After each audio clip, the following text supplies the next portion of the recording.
With your support, we can raise your voice globally. उन्होंने पगड़ी issue no बिल्कुल मतलब कि फ्रांस से राष्ट्रपति के सामने लेके आया ही नहीं है. With your support, we can address those issues that no other media talks about. जो हाल अकालियां ने बादल क्या ने इन्हां ने सिੱਖੀ दिया ਤੇ बेड़ा गर्क ਕੀਤਾ है. With your support, we can bring you breaking news from around the world. It's about consulting our allies and having a dialogue. These lessons, as I stated, was learned while working with our coalition partners. With your support, we can educate and inform everyone about who Sikhs are and connect our youth to Sikhi. And it's just, representative of a culture that's all about peace. Support your TV channel and help us take your voices to everyone around the world for every human rights issue. United Sikhs ਜਥੇਬੰਦੀ ਨੇ French ਅਤੇ European courts ਦੇ ਨਾਲ-ਨਾਲ United Nations Human Rights Committee ਦਾ ਦਰਵਾਜ਼ਾ ਵੀ ਖੜਕਾਇਆ. All of this is only possible with your generous donations. Continue your support to us and let's go further together. To donate today, please log on to our website www.tv84.tv and donate via PayPal on our website, or you can mail us your donations to TV84 36-01 37th Avenue, Long Island City, New York 11101.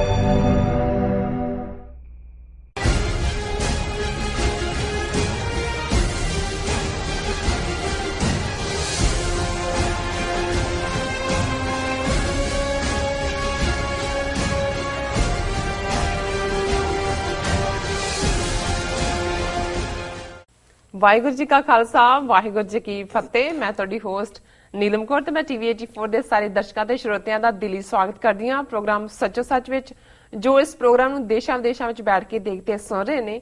ਹੱਕ ਸੱਚ ਦੀ ਆਵਾਜ਼ ਨੂੰ ਬੁਲੰਦ ਕਰਨ ਵਾਲੇ doctor Amarjit Singh ji ਸਾਡੇ studio ਵਿੱਚ ਆਏ ਹੋਏ ਨੇ। ਆਓ ਨਾ ਮਿਲ ਕੇ ਪ੍ਰੋਗਰਾਮ ਦੀ ਸ਼ੁਰੂਆਤ ਕਰਦੇ ਹਾਂ। ਜੀ ਡਾਕਟਰ ਸਾਹਿਬ ਵਾਹਿਗੁਰੂ ਜੀ ਕਾ ਖਾਲਸਾ ਵਾਹਿਗੁਰੂ ਜੀ ਕੀ ਫਤਿਹ। ਜੀ ਡਾਕਟਰ ਸਾਹਿਬ ਤੁਹਾਡਾ ਬਹੁਤ ਬਹੁਤ ਸਵਾਗਤ ਹੈ ਪ੍ਰੋਗਰਾਮ ਸੱਚੋ ਸੱਚ ਵਿੱਚ। ਮਿਹਰਬਾਨੀ ਜੀ ਡਾਕਟਰ ਸਾਹਿਬ, ਅੱਜ ਡੇਟ ਹੈ 29 ਮਾਰਚ 2016, 16 ਚੇਤ ਨਾਨਕਸ਼ਾਹੀ ਸੰਮਤ 548 ਦਾ ਦਿਨ ਹੈ। ਤੇ ਡਾਕਟਰ ਸਾਹਿਬ ਪ੍ਰੋਗਰਾਮ ਦੇ ਸ਼ੁਰੂ ਵਿੱਚ ਅੱਜ ਤੁਸੀਂ ਕਿਹੜੇ ਅਹਿਮ ਇਸ਼ੂ ਸਾਡੇ ਦਰਸ਼ਕਾਂ ਨਾਲ ਸਾਂਝੇ ਕਰਨ ਜਾ ਰਹੇ ਹੋ? ਦੇਖੋ, ਕੱਲ ਅਸੀਂ ਜਿਹੜਾ ਸੈਚਰਡੇ ਦਾ ਸਾਡਾ ਸਮਾਗਮ ਸੀ ਟੀਵੀ 84 ਗਾਲਾ, ਹੁਣ ਮੈਨੂੰ ਕਹਿਣਾ ਆ ਗਿਆ, ਉਸ ਦੀ ਚਰਚਾ ਕੀਤੀ ਸੀ। ਕੁਝ ਵੀਰਾਂ ਦੀਆਂ ਭੈਣਾਂ ਦੀਆਂ ਕਾਲਾਂ ਵੀ ਆਈਆਂ ਜਿਨ੍ਹਾਂ ਨੇ ਉਹ ਸਮਾਗਮ ਅਟੈਂਡ ਕੀਤਾ ਸੀ ਜੀ। ਤੇ ਇੱਕ ਵੀਰ ਨੇ ਕਹਿਣ ਲੱਗਿਆ ਜੀ, ਬੇਸ਼ੱਕ ਜਦੋਂ ਹਾਕੀ ਮੈਚ ਅਸੀਂ ਦੇਖਦੇ ਹੁੰਦੇ ਸੀ 70ਵਿਆਂ 'ਚ ਤੇ ਮੈਚ ਚੱਲਦਾ ਹੁੰਦਾ ਸੀ ਤਾਂ ਉਹਦੀ ਕਮੈਂਟਰੀ ਜਸਦੇਵ ਸਿੰਘ ਜਿਹੜੇ ਨੇ ਉਹ ਦਿੰਦੇ ਹੁੰਦੇ ਸੀ। ਤੇ ਕਈ ਵਾਰ ਜੇ ਮੈਚ ਨਾ ਵੀ ਮੈਚ ਵੱਲ ਧਿਆਨ ਹੋਏ ਕੀ ਹੋ ਰਿਹਾ ਹੈ ਤੇ ਜਸਦੇਵ ਸਿੰਘ ਦੀ ਕਮੈਂਟਰੀ ਦਾ ਜ਼ਿਆਦਾ ਸਵਾਦ ਆਉਂਦਾ ਸੀ ਕਈ ਵਾਰੀ ਮੈਚ ਨਾਲੋਂ। ਕਹਿਣ ਲੱਗੇ ਭਾਵੇਂ ਅਸੀਂ ਸਾਰੇ ਪ੍ਰੋਗਰਾਮ ਨੂੰ ਦੇਖਿਆ, ਇੰਜੋਏ ਕੀਤਾ, ਪਰ ਜਿਵੇਂ ਤੁਸੀਂ ਸਾਰਿਆਂ ਨੂੰ ਬਰੀਫ ਕੀਤਾ ਔਰ ਹਰ ਇੱਕ ਨੂੰ ਉਹਦਾ ਡਿਊ ਦਿੱਤਾ ਹੈ, ਉਹਦੇ 'ਚ ਇੱਕ ਆਪਣੇ ਹੀ ਪ੍ਰੋਗਰਾਮ ਵਰਗਾ ਸਵਾਦ ਸੀ, ਜਿਵੇਂ ਅਸੀਂ ਉਸ ਇੱਕ ਨਵਾਂ ਪ੍ਰੋਗਰਾਮ ਦੇਖ ਰਹੇ ਹੋਈਏ, ਉਸ ਪ੍ਰੋਗਰਾਮ ਦਾ ਰਿਪੀਟ ਨਹੀਂ ਜੀ। ਸੋ ਅਸੀਂ ਸਭ ਦਾ ਸ਼ੁਕਰੀਆ ਅਦਾ ਕਰਦੇ। ਕੱਲ ਮੈਂ ਇਹ ਮੈਂਸ਼ਨ ਕਰਨਾ ਭੁੱਲ ਗਿਆ ਸੀ ਕਿ ਬੇਟੀ ਤੇਜਕਰਨ ਕੌਰ ਜਿਨ੍ਹਾਂ ਨੇ ਜਿਹੜੇ ਸਾਖੀ ਟਾਈਮ, ਉਹਨਾਂ ਦਾ ਇੱਕ ਫੀਚਰ ਵੀ ਹਫ਼ਤਾਵਾਰੀ ਹੁੰਦਾ ਹੈ ਬੱਚਿਆਂ ਦੀਆਂ ਸਾਖੀਆਂ ਨੂੰ ਮੁੱਖ ਰੱਖ ਕੇ, ਗੁਰੂ ਨਾਨਕ ਸਾਹਿਬ ਦੇ ਜੀਵਨ ਸੰਬੰਧੀ ਸਾਖੀਆਂ ਬੱਚਿਆਂ ਨੂੰ ਉਹਨਾਂ ਦੇ ਅੰਦਾਜ਼ ਉਸ ਲੈਵਲ ਤੇ ਜਾ ਕੇ, ਲੇਕਿਨ ਅਧਿਆਤਮ ਦੀ ਗੱਲ, ਗੁਰਬਾਣੀ ਦੀ ਗੱਲ, ਉਸ ਪਕੜ ਨੂੰ ਕਾਇਮ ਰੱਖਦੇ ਜੀ। ਸੋ ਉਹਨਾਂ ਨੇ ਜਿਹੜੇ ਮੁੱਢਲੇ ਤੌਰ ਤੇ ਸਾਡੇ ਪਰਫਾਰਮਰ ਸਨ ਰਾਗੀ ਸਿੰਘ, ਉਹਨਾਂ ਨੂੰ ਉਹਨਾਂ ਨੇ ਬੜੇ ਖੂਬਸੂਰਤ ਸ਼ਬਦਾਂ ਦੇ ਵਿੱਚ ਇੰਟਰੋਡਿਊਸ ਕਰਵਾਇਆ ਸੀ ਕਿ ਕਿਵੇਂ ਜਿਹੜੀ ਬਾਣੀ ਔਰ ਖ਼ਾਸ ਤੌਰ 'ਤੇ ਰਾਗਾਂ ਦੇ ਵਿੱਚ ਬਾਣੀ ਦਾ ਗਾਇਨ ਇਹ ਕਿੰਨਾ ਅਹਿਮ ਹੈ। ਸੋ ਅਸੀਂ ਉਹਨਾਂ ਦਾ ਵੀ ਸ਼ੁਕਰੀਆ ਅਦਾ ਕਰਦੇ ਹਾਂ ਕਿਉਂਕਿ ਉਹਨਾਂ ਨੂੰ ਵੀ ਅਸੀਂ ਆਪਣੇ TV 84 ਦਾ ਇੱਕ ਬਹੁਤ ਅਹਿਮ ਜਿਹੜਾ ਉਹ ਹਿੱਸਾ ਸਮਝਦੇ। ਅੱਜ ਮੈਂ ਜ਼ਿਆਦਾ ਵਕਤ ਨਹੀਂ ਲਵਾਂਗਾ, ਹਾਲਾਂਕਿ ਕੁਝ ਹੋਰ ਵੇਰਵੇ ਵੀ ਮੈਂ ਡਿਸਕਸ ਕਰ ਸਕਦਾ ਹਾਂ, ਪਰ ਮੈਨੂੰ ਲੱਗਦਾ ਹੈ ਕਿ ਵੀ ਅਸੀਂ ਜਿਹੜੇ ਈਮੇਲਸ ਨੇ ਔਰ ਦੂਸਰੇ ਇਸ਼ੂਜ਼ ਨੇ, ਕਰੰਟ ਇਸ਼ੂਜ਼, ਉਹਨਾਂ ਨੂੰ ਹੁਣ ਪਿੱਛੇ ਨਹੀਂ ਸੁੱਟ ਸਕਦੇ ਜੀ।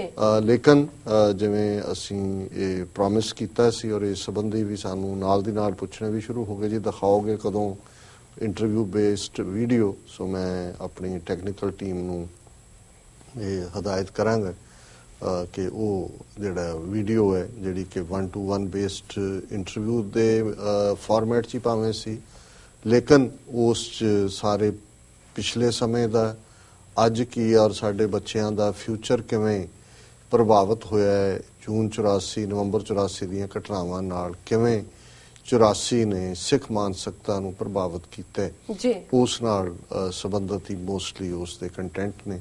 ਸੋ ਮੈਂ ਹੁਣ ਰਿਕੁਐਸਟ ਕਰਾਂਗਾ ਕਿ ਉਸ ਵੀਡੀਓ ਨੂੰ ਪਲੇ ਕਰਨ। ਜੀ। ਭਾਰਤ 17ਵੀਂ ਸਦੀ ਦਾ ਮੱਧਕਾਲ,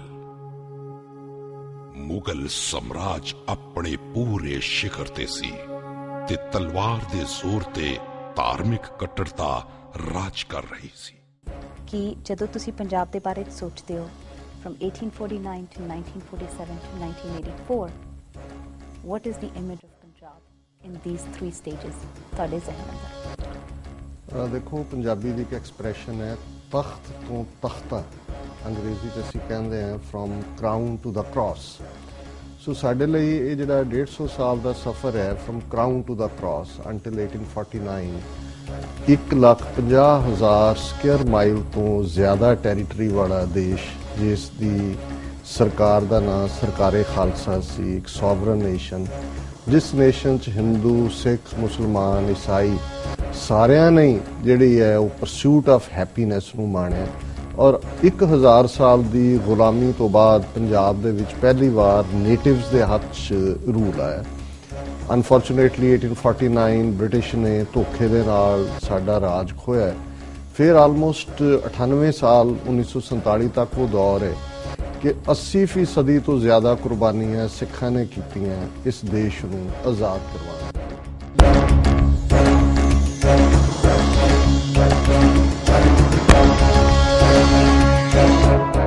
ਜਬਰ ਤੇ ਜ਼ੁਲਮ ਦਾ ਗ੍ਰਹਿਣ ਲੱਗਿਆ ਹੋਇਆ ਸੀ।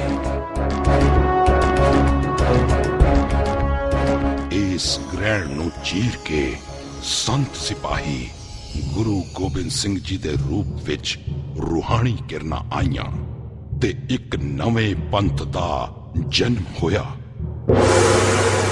ਖਾਲਸਾ। 1947 ਆਜ਼ਾਦੀ ਦਿਨ ਹੈ, ਬਹੁਤ ਵੱਡੇ ਜਿਹੜੇ ਤਰੀਕੇ ਨਾਲ ਮਨਾਇਆ ਜਾਂਦਾ ਹੈ, ਪਰ ਸਾਡੇ ਲਈ ਉਹ ਦਿਨ ਐਸਾ ਦਿਨ ਸੀ ਜਾਂ ਉਹ ਐਸਾ ਮਹੀਨਾ ਸੀ ਜਿਹਦੇ 'ਚ ਕਿ ਲੱਖਾਂ ਸਿੱਖ ਮਾਰੇ ਗਏ, ਲੱਖਾਂ ਬੱਚੀਆਂ ਦੀ ਬੇਪਤੀ ਹੋਈ ਔਰ ਲਗਭਗ 40% ਪਾਪੂਲੇਸ਼ਨ ਜਿਹੜੀ ਹੈ ਆਪਣੇ ਹੀ ਦੇਸ਼ ਦੇ ਵਿੱਚ ਰਿਫਿਊਜੀ ਜਾਂ ਪਨਾਹਗੀਰ ਬਣੀ। ਉਹਨਾਂ ਨੂੰ ਜਿਹੜਾ ਵੈਸਟ ਪੰਜਾਬ ਛੱਡ ਕੇ ਇੱਧਰ ਆਉਣਾ ਪਿਆ। ਸਟਿਲ ਸਾਨੂੰ ਸੀ ਕਿ ਵੀ ਅਸੀਂ ਇੱਕ ਐਸੇ ਦੇਸ਼ 'ਚ ਆਏ ਹਾਂ ਜਿੱਥੇ ਗਲੋ ਆਫ ਫਰੀडम ਜਿਵੇਂ ਸਾਨੂੰ ਪ੍ਰੋਮਿਸ ਕੀਤਾ ਸੀ ਅਸੀਂ ਮਾਣਾਂਗੇ। ਔਰ ਜੋ ਕੁਝ 47 ਤੋਂ 84 ਤੱਕ ਹੋਇਆ, 37 ਸਾਲ ਦੇ ਪੀਰੀਅਡ 'ਚ ਆਪਣੀ ਲੈਂਗੁਏਜ ਰੈਕਗਨਾਈਜ਼ ਕਰਵਾਉਣ ਲਈ ਸਟਰਗਲ, ਆਪਣੇ ਪਾਣੀਆਂ ਦੇ ਹੱਕ ਦੀ ਗੱਲ, ਔਰ ਜੇ 1966 ਪੰਜਾਬੀ ਸੂਬਾ ਬਣਿਆ ਹੈ, ਚੰਡੀਗੜ੍ਹ ਪੰਜਾਬੀ ਸਪੀਕਿੰਗ ਏਰੀਆਜ਼ ਬਾਹਰ, ਔਰ ਜਿਹੜਾ ਸਫ਼ਰ 10 ਅਕਤੂਬਰ 1947 ਨੂੰ ਸਿੱਖਾਂ ਨੂੰ ਕ੍ਰਿਮੀਨਲ ਟ੍ਰਾਈਬ ਡਿਕਲੇਅਰ ਕਰਨ ਤੋਂ ਸ਼ੁਰੂ ਹੋਇਆ, ਜ਼ਰਾਇਮ ਪੇਸ਼ਾ ਕਬੀਲਾ, ਉਹ ਜੂਨ 1984 ਫੁੱਲ ਸਕੇਲ ਆਰਮੀ ਅਟੈਕ ਸਾਡੇ ਪ੍ਰਾਣਾਂ ਤੋਂ ਪਿਆਰੇ, ਜਾਨ ਤੋਂ ਪਿਆਰੇ ਹਰਮੰਦਰ ਸਾਹਿਬ ਔਰ 37 ਇਤਿਹਾਸਕ ਗੁਰਦੁਆਰਿਆਂ ਤੇ ਹੋਣਾ, ਹਜ਼ਾਰਾਂ ਸਿੱਖਾਂ ਦਾ, ਸ਼ਰਧਾਲੂਆਂ ਦਾ, ਗੁਰੂ ਅਰਜਨ ਸਾਹਿਬ ਦੇ ਸ਼ਹੀਦੀ ਦਿਨ ਨੂੰ ਚੁਣਨਾ, ਔਰ ਸਾਰੇ ਪੰਜਾਬ ਦੇ 12,000 13,000 ਪਿੰਡਾਂ ਦੇ ਵਿੱਚ ਫਿਰ ਜਿਸ ਤਰੀਕੇ ਨਾਲ ਨੌਜਵਾਨਾਂ ਦਾ ਘਾਣ ਕੀਤਾ ਗਿਆ, ਇਹ ਇੱਕ ਬੜੀ ਦੁਖਦਾਈ ਕਹਾਣੀ ਹੈ। ਨਵੰਬਰ 84 ਸਾਡੇ ਸਾਹਮਣੇ ਹੈ ਕਿ ਭਾਰਤ ਭਰ ਦੇ ਵਿੱਚ ਜੋ ਕੁਝ ਸਿੱਖਾਂ ਦੇ ਨਾਲ ਵਾਪਰਿਆ, ਗੁਰੂ ਗ੍ਰੰਥ ਸਾਹਿਬ ਦੀ ਬੇਅਦਬੀ ਔਰ ਇਸ ਕਿਸਮ ਦੀ ਨਸਲਕੁਸ਼ੀ। ਸੋ ਜ਼ਾਹਰ ਹੈ ਕਿ ਇਹ ਸਾਰਾ ਪੀਰੀਅਡ ਸਾਡੇ ਲਈ ਤਖਤ ਤੋਂ ਤਖਤੇ ਵੱਲ ਹੈ, ਪਰ ਇਹਦੇ 'ਚ ਅਸੀਂ ਗਲੋਰੀ ਵੀ ਹੈ 84 ਤੋਂ ਬਾਅਦ, ਕਿਉਂਕਿ ਅਸੀਂ ਇਤਿਹਾਸ ਦੀ ਪਰੰਪਰਾ ਨੂੰ ਕਾਇਮ ਰੱਖਦੇ ਹਾਂ। ਇਤਿਹਾਸਕ ਜਿਹੜੀ ਹੈ ਜਸਟੀਫਿਕੇਸ਼ਨ ਵੀ ਕੀਤੀ, ਸਜ਼ਾ ਯਾਫਤਾ ਕੀਤਾ ਜਿਹੜੇ ਦੁਸ਼ਮਣ ਇਸ ਦੇ ਲਈ ਸੀ। ਔਰ ਅੱਜ ਵੀ ਇਹਦੇ ਬਾਵਜੂਦ ਕਿ ਬਹੁਤ ਇੱਕ ਨਸਲਕੁਸ਼ੀ ਤੋਂ ਬਾਅਦ ਦੂਸਰੀ ਨਸਲਕੁਸ਼ੀ ਹੋਈ ਹੈ, ਅਸੀਂ ਅੱਜ ਵੀ ਪੰਜਾਬ ਹੋਏ, ਡਾਇਸਪੋਰਾ ਸਿੱਖ ਹੋਣ, ਉਸ ਤਖਤ ਦੀ ਵਾਪਸੀ ਲਈ ਜਿਹੜਾ ਤਖਤ ਅਸੀਂ 1849 ਦੇ ਵਿੱਚ ਗਵਾਇਆ, ਅੱਜ ਵੀ ਸਾਡੀ ਸਟਰਗਲ। ਔਰ ਜਦੋਂ ਮੈਂ ਤਖਤ ਕਹਿੰਦਾ, ਅੱਜ ਦੀ ਲੈਂਗੁਏਜ ਅਸੀਂ ਉਹਨੂੰ ਕਹਾਂਗੇ ਸੋਵਰਨਿਟੀ, ਪੋਲੀਟੀਕਲੀ ਸੋਵਰਨ ਨੇਸ਼ਨ। ਅਸੀਂ ਕਿਸੇ ਦੇ ਹੱਕ ਖੋਣ 'ਚ ਯਕੀਨ ਨਹੀਂ ਰੱਖਦੇ, ਅਸੀਂ ਕਿਸੇ ਅੱਗੇ ਹੱਥ ਅੱਡਣ 'ਚ ਵੀ ਯਕੀਨ ਨਹੀਂ ਰੱਖਦੇ, ਪਰ ਐਟ ਦ ਸੇਮ ਟਾਈਮ ਜਦੋਂ ਅਸੀਂ 2 ਵੇਲੇ ਦੀ ਅਰਦਾਸ ਕਰਦੇ ਹਾਂ, ਖਾਲਸਾ ਜੀ ਕੇ ਬੋਲ ਬਾਲੇ। ਹੁਣ ਬਾਲਾ ਸ਼ਬਦ ਫਾਰਸੀ ਦਾ, ਬੋਲ ਬਾਲੇ ਦਾ ਮਤਲਬ ਹੈ, ਜਿਹਨੂੰ ਸਰ ਕਪੂਰ ਸਿੰਘ ਜਿਹੜੇ 20ਵੀਂ ਸਦੀ ਦੇ ਸਕਾਲਰ ਨੇ ਉਹਨਾਂ ਨੇ ਕਿਹਾ, the decision making power is vested in the Khalsa. So sovereignty ਦਾ ਮਤਲਬ ਹੈ ਕਿ ਆਪਣੀ ਕਿਸਮਤ ਆਪ ਘੜਨ ਦਾ ਹੱਕ। ਔਰ ਦਰਿਆਏ ਜਮਨਾ ਤੋਂ ਵਾਘਾ ਤੱਕ ਇੱਕ ਆਜ਼ਾਦ ਪ੍ਰਭੂ ਸਤਾ ਸੰਪੰਨ ਦੇਸ਼ ਖਾਲਿਸਤਾਨ ਸਾਡੇ ਲਈ ਵਾਪਸ 1849 ਵਾਲੇ ਤਖਤ ਦੀ ਪ੍ਰਾਪਤੀ ਵੱਲ ਜਿਹੜਾ ਹੈ ਉਹ ਪੇਸ਼ ਕਰਨੀ। ਖਾਲਸਾ ਇੱਕ ਲਲਕਾਰ ਸੀ ਮਨੁੱਖਤਾ ਨੂੰ ਜ਼ੁਲਮ ਤੇ ਨਾਇਨਸਾਫੀ ਤੋਂ ਬਚਾਉਣ ਲਈ। ਦੇਖੋ, ਮੈਂ ਅਕਸਰ ਮਿਲਾਨ ਕੁੰਦਰਾ ਜਿਹੜਾ ਦੁਨੀਆ ਦਾ ਫ੍ਰੀਲੈਂਸ ਥਿੰਕਰ ਰਾਈਟਰ ਹੋਇਆ, ਉਸ ਨੂੰ ਮੈਂ ਅਕਸਰ ਕੋਟ ਕਰਦਾ। ਉਸਨੇ ਇੱਕ ਥਾਂ ਕਿਹਾ ਹੈ ਕਿ the first step towards liquidation of a people is to destroy its books, its culture, its history. Then have somebody to write new books, invent new culture, create new history. Before long, those people will forget what they were and what they are. ਔਰ ਸਾਡੇ ਨਾਲ exactly ਇਹੀ ਕੁਛ ਹੋਇਆ। ਜੂਨ 84 ਤੁਸੀਂ ਬਿਲਕੁਲ ਠੀਕ ਕਿਹਾ, ਉਹਨਾਂ ਦੇ ਲਈ ਇਹ ਫਾਈਨਲ ਸੋਲਿਊਸ਼ਨ ਸੀ ਸਿੱਖਾਂ ਦਾ। ਔਰ ਇੰਡੀਅਨ ਪਾਰਲੀਮੈਂਟ ਦੇ ਗਲਿਆਰਿਆਂ 'ਚ ਕਿਹਾ ਜਾਂਦਾ ਸੀ ਕਿ ਸਿੱਖ ਰੋਜ਼ ਪੜ੍ਹਦੇ ਸੀ, ਰਾਜ ਕਰੇਗਾ ਖਾਲਸਾ, ਇਹਨਾਂ ਨੂੰ ਐਸੀ ਮਾਰ ਮਾਰੀ ਹੈ ਕਿ ਯਾਦ ਕਰੇਗਾ ਖਾਲਸਾ। ਔਰ ਜੇ ਅਸੀਂ ਪਿਛਲੇ 32 ਸਾਲ 'ਚ ਦੇਖੀਏ, 84 ਤੋਂ ਹੁਣ ਤੱਕ, ਇੱਕ ਬੜੇ ਵਿਉਂਤਬੱਧ ਤਰੀਕੇ ਨਾਲ, ਸਿਸਟੇਮੈਟਿਕ ਤਰੀਕੇ ਨਾਲ ਪੰਜਾਬ ਦੇ ਵਿੱਚ ਡਰੱਗਸ ਦਾ ਲਿਆਣਾ, ਸੱਭਿਆਚਾਰ ਦੇ ਨਾਂ ਥੱਲੇ ਇਸ ਕਿਸਮ ਦਾ ਲੱਚਰ ਕਲਚਰ, ਵਲਗੈਰਿਟੀ ਨਾਲ ਭਰਿਆ ਹੋਇਆ ਲਿਆਣਾ, ਪੰਜਾਬੀ ਜ਼ਬਾਨ ਹੌਲੀ ਹੌਲੀ ਅੱਜ ਵੀ ਪੰਜਾਬ ਦੀਆਂ ਮੇਨ ਸੜਕਾਂ ਤੇ ਤੁਹਾਨੂੰ ਹਿੰਦੀ ਔਰ ਅੰਗਰੇਜ਼ੀ ਦੇ ਵਿੱਚ ਸਾਈਨ ਬੋਰਡ ਮਿਲਣਗੇ। ਸਿੱਖਾਂ ਦੇ ਜਿਹੜੇ ਓਨਡ ਪਬਲਿਕ ਸਕੂਲ ਨੇ, ਪ੍ਰਾਈਵੇਟ ਸਕੂਲ ਨੇ, ਉਹਨਾਂ ਦੇ ਵਿੱਚ ਪੰਜਾਬੀ ਬੋਲਣ ਦੇ ਉੱਤੇ ਸਜ਼ਾ ਦਿੱਤੀ ਜਾਂਦੀ ਹੈ। ਔਰ ਅੱਜ ਜੇ ਤੁਸੀਂ ਪੰਜਾਬ ਦੇ ਇੱਕ ਸਿੱਖ ਨੂੰ ਮਿਲਦੇ ਹੋ ਜਾਂ ਭਾਰਤ ਵਿਚਲੇ ਕਿਸੇ ਸਿੱਖ ਨੂੰ ਮਿਲਦੇ ਹੋ, ਤੇ ਤੁਹਾਨੂੰ ਲੱਗਦਾ ਹੈ ਵੀ ਇਹਦੇ 'ਚ ਹੋਰ ਸਭ ਕੁਝ ਹੈ, ਸਿੱਖੀ ਦੀ ਟੈਂ ਨਹੀਂ ਹੈ, ਅਣਖ ਨਹੀਂ ਹੈ। ਉਹਨਾਂ ਦੇ ਵਿੱਚ 5 ਕਕਾਰੀ ਵੀ ਹੋ ਸਕਦੇ ਨੇ, ਗੁਰਦੁਆਰੇ ਜਾਣ ਵਾਲੇ ਵੀ ਹੋ ਸਕਦੇ ਨੇ, ਪਰ ਮੰਦਿਰ ਦੇ ਵਿੱਚ ਵੀ ਟਲ ਖੜਕਾਉਂਦੇ ਨੇ, ਜਾ ਕੇ ਕਬਰਾਂ ਦੀ ਵੀ ਪੂਜਾ ਕਰਨਗੇ, ਦੂਸਰਾ ਵੀ ਕਰਨਗੇ। ਸੋ ਉਹਨਾਂ ਵਿਚਲਾ ਔਰ ਇਹੀ ਮਕਸਦ ਦੁਸ਼ਮਣ ਦਾ। ਉਹਨਾਂ ਨੂੰ ਕੋਈ ਫਰਕ ਨਹੀਂ ਪੈਂਦਾ ਕਿ ਜੀ ਉੱਥੇ ਕੇਸਾਂ ਵਾਲਾ ਉਹਨਾਂ ਦਾ ਕੋਈ ਸੈਕਟ ਹੋਰ ਬਣ ਜਾਏਗਾ ਹਿੰਦੂ ਧਰਮ ਦਾ। ਉਹ ਪਹਿਲਾਂ ਵੀ ਨੇ, ਉਹਨਾਂ ਦੇ ਕਈ ਸਾਧੂ ਨੇ ਜਿਹੜੇ ਵਾਲ ਰੱਖਦੇ ਨੇ। ਸੋ ਗੱਲ ਸਿਰਫ ਸਾਡੀ ਟੈਂ ਦੀ ਸੀ ਕਿ ਸਾਡਾ ਇੱਕ ਇਤਿਹਾਸ ਜਿਹੜਾ ਉਹਨਾਂ ਨੂੰ ਯਾਦ ਕਰਵਾਉਂਦਾ ਸੀ ਕਿ ਅਸੀਂ 1000 ਸਾਲ ਦੀ ਗੁਲਾਮੀ 'ਚੋਂ ਉਹਨਾਂ ਨੂੰ ਕੱਢਿਆ, ਜਿਹੜਾ ਉਹਨਾਂ ਨੂੰ ਯਾਦ ਕਰਵਾਉਂਦਾ ਸੀ ਕਿ ਅਸੀਂ ਤੁਹਾਡੇ ਧੀਆਂ ਭੈਣਾਂ ਦੀ ਜਿਹੜੀ ਹੈ ਪੱਤ ਨੂੰ ਬਚਾਉਂਦੇ ਰਹੇ ਹਾਂ। ਕਿਵੇਂ ਉਹ ਅਹਿਮਦ ਸ਼ਾਹ ਅਬਦਾਲੀ ਹੋਏ, ਮਹਿਮੂਦ ਗਜ਼ਨਵੀ ਤੋਂ ਬਾਅਦ ਅਬਦਾਲੀ, ਨਾਦਰ ਸ਼ਾਹ, ਔਰ ਉਸ ਧਰਤੀ ਦਾ ਇਹ ਖਮੀਰ ਸੀ ਕਿ ਜਿੱਥੇ ਉਹ ਧਰਤੀ ਦੀਆਂ ਜਾਈਆਂ ਉਹ ਆਪਣੀ ਇੱਜ਼ਤ ਦੇ ਲਈ ਸਿੱਖ ਵੱਲ ਦੇਖਦੀਆਂ ਸੀ। ਮੋੜੀ ਬਾਬਾ ਕੱਛ ਵਾਲਿਆ ਰਨ ਜਾਂਦੀ ਬਸਰੇ ਨੂੰ। ਸੋ ਜੋ ਕੁਛ ਉਹਨਾਂ ਨੇ ਸਾਡੇ ਨਾਲ ਨਵੰਬਰ 84 'ਚ ਕੀਤਾ ਹੈ, ਜੋ ਕੁਛ ਉਹਨਾਂ ਨੇ ਪੰਜਾਬ 'ਚ ਕੀਤਾ, ਉਹ ਸਾਡੀ ਸਾਰੀ ਹਿਸਟਰੀ ਨੂੰ ਤਹਿਸ ਨਹਿਸ ਕਰਕੇ ਉਹਨਾਂ ਨੇ ਉਸ ਕਿਸਮ ਦੇ ਲੋਕ ਜਿਨ੍ਹਾਂ ਬਾਰੇ ਮੈਂ ਕਹਾਂਗਾ ਅੱਜ ਜੇ ਭਾਰਤ ਵਿਚਲੇ ਸਿੱਖਾਂ ਨੂੰ ਦੇਖੋ ਤਾਂ ਦੇ ਆਰ ਏ ਸਾਈਕੋਲੋਜੀਕਲ ਕੈਜੂਅਲਿਟੀ।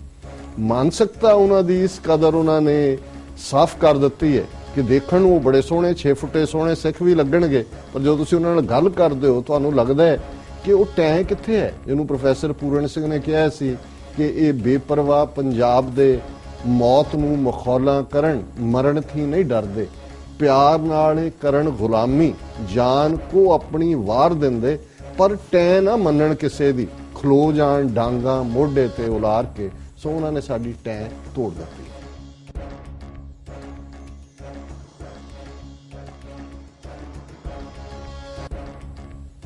ਖੈਰ ਉਸ ਟਾਈਮ ਤੇ ਕਿਉਂਕਿ 1984 ਤੋਂ ਪਹਿਲਾਂ ਮੈਂ ਸਟੂਡੈਂਟ ਸੀ, ਉਹਨੂੰ ਦੇਖਣ ਦਾ ਨਜ਼ਰੀਆ ਵੀ different C.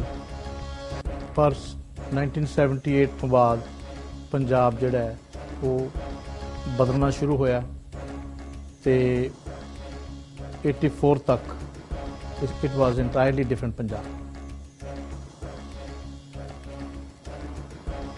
Everybody was feeling very unsafe. I was unsafe. People were leaving Punjab.